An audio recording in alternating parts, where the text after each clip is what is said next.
Hello hi, मी संध्या कुलकर्णी। आज म्हटलं भेंडी करावी आणि तुम्हाला दाखवावी मी बेसन भेंडी कशी करते। तर हे भेंडी आहे आणि खरं म्हणजे भेंडी आणताना सरळ आणायची। ती वाकडी असली ना की ती नक्कीच काही ना काही आतमध्ये किडलेली असते। सरळ भेंडी असली ना तर किडकी नसते। तर म्हटलं आज बेसन भेंडी मी करते, तुम्हाला दाखवावी बेसन भेंडी मी कशी करते। तर भेंडीचे बरेच प्रकार आहे। मसाला भेंडी, दह्यातली भेंडी, बटाटा भेंडी, भेंडी बेसन भेंडी, भेंडीचे बरेच प्रकार होतात केले तर। पण थोडी चिकट असल्यामुळे थोडंसं बऱ्याच जणांना असं वाटतं, पण ही बेसन भेंडी खूप सुंदर होते। तर आता ही कशी करायची मी तुम्हाला सांगते। मी ही भेंडीने छान धुतली स्वच्छ आणि पुसून घेतली। आता ही छान मी चिरून घेते।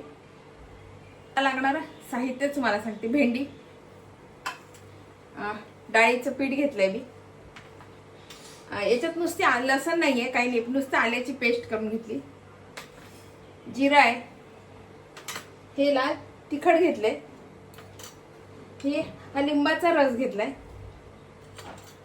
हळद आहे, मीठ आहे आणि धने पावडर आहे। याला लागणारं साहित्य एवढंच आहे।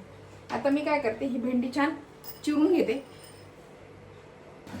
आणि हे बघा आता मी छान ही भेंडी चिरून घेतली।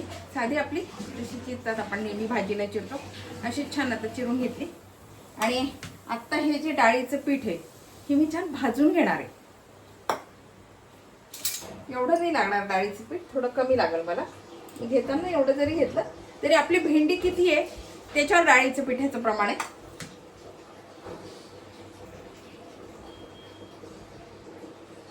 कोरडंच भाजायचं बरं का, हे कोरडं छान भाजून घ्यायचं पीठ।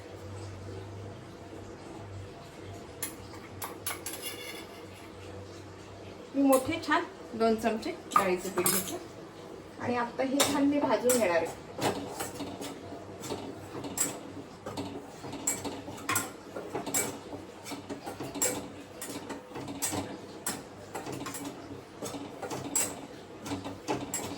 छान आता हे खरपूस छान असं भाजून घेते डाळीचं पीठ। आणि आता बघा हे डाळीचं पीठ मी छान भाजून घेतलंय, हे बघा छान असं भाजून घेतलंय।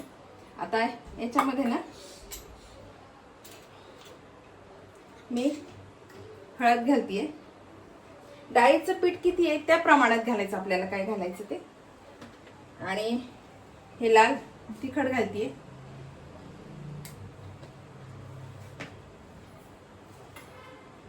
लाल तिखट घातलं आणि थोडीशी धने पावडर घालते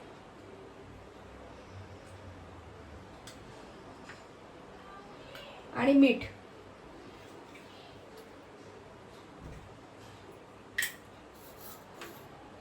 आणि आता हे जे आहे ना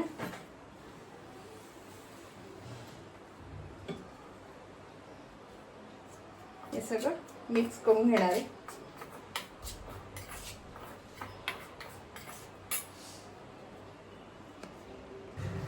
आणि आता याच्यामध्ये ना मी पाणी घालणार आहे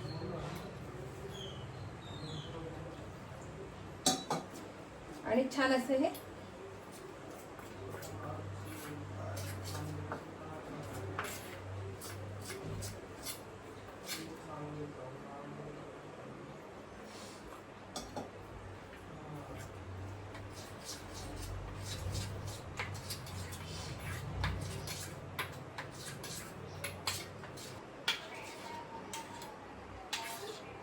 आणि हे आता बाजूला ठेवते। आता गॅस लावते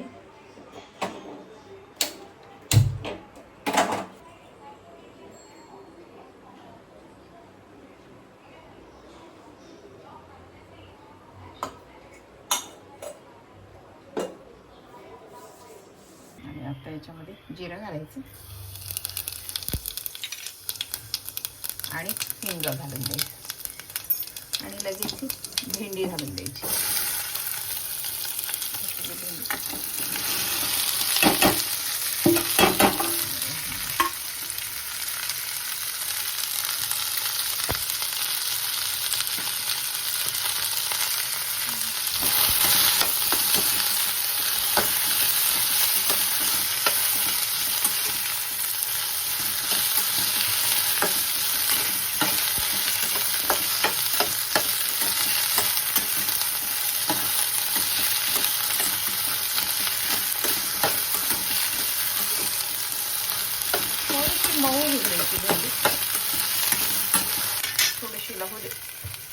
होऊ देते आता.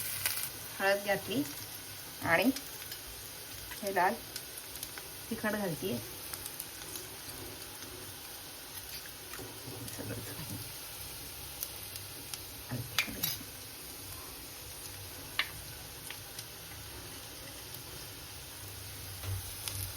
आणि हे धणे पावडर 2 चमचे घातले. आणि हे मी आलं घेतलं होतं बारीक पिसून, ते आलं घातलं. आता हे सगळं मिक्स करते.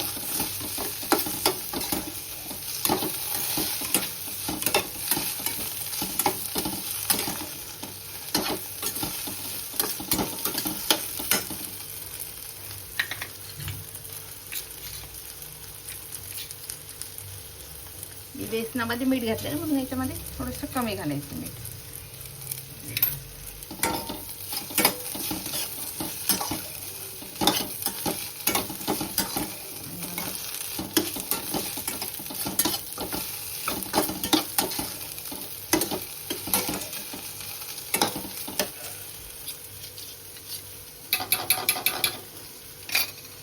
तर आता हे डाळीचं पीठ घालायचं, थोडं थोडं घालायचं.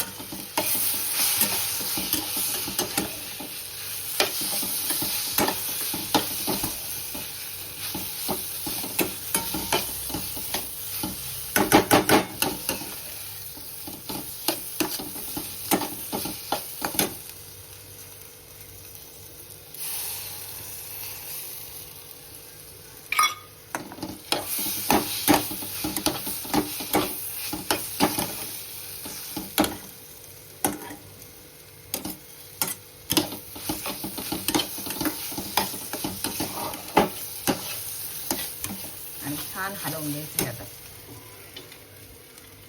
आता आपली छान अशी भेंडी झालेली. आता याच्यामध्ये ना मी लिंबाचा रस टाकते. याच्यामध्ये आमचूर पावडर घातली तरी चालेल.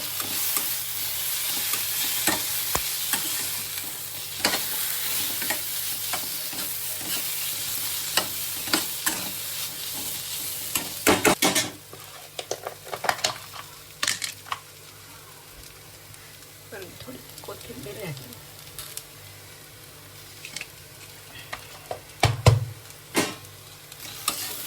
आणि आपली ही भाजी भेंडी तयार आहे बरं का आपली.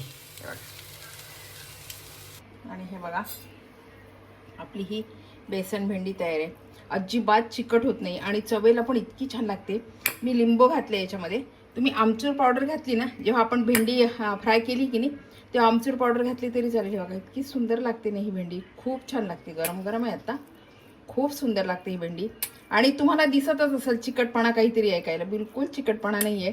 आणि इतकी चवेला छान लागते ना ही बेसन भेंडी. खूप सुंदर लागते. बघा खूप छान लागते भेंडी. बेसन भेंडी इतकी सुंदर लागते ही चवेला. खूप छान लागते. भाकरीसोबत पोळीसोबत तुम्ही लागते भेंडीची भाजी. आणि हे बिलकुल चिकट होत नाही एवढं. मी कारण डाळीचं पीठ मी भाजून घेतलंय ना, म्हणजे चिकट होत नाही. डाळीचं पीठ आहे आणि शिवाय भेंडी आहे. भेंडीचाही चिकटपणा, डाळीच्या पिठालाही चिकटपणा असतो. पण याला आहे बघा बिलकुल चिकटपणा नाही आहे. ती मोकळी झाली आणि छान झाली बरं काही भाजी. तुम्ही करून बघा ही रेसिपी. मी बऱ्याच वेळा करते. तुम्ही करून बघा. आवडली तर लाईक करा, शेअर करा, सबस्क्राईब करा. म्हणजे असे नवीन नवीन माझे व्हिडिओ बघायला मिळतील. बाय. आणि नक्की करा बरं का. बाय.